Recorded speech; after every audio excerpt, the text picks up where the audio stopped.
endnu en gang, at Lise, der slæber Ditte og Milf igennem ugen.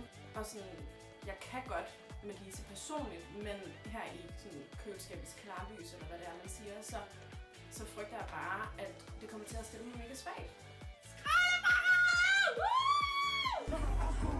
Vi står alle sammen foran arenaen, og så ser jeg bare lige pludselig ud fra mit tredje øje, at Lasse og Mini de begynder at stå og viske sammen. Og det gider jeg bare ikke, fordi vi har stået i gruppe siden dag 1, og lige pludselig så skal jeg føle mig som et tredje i den her gruppe.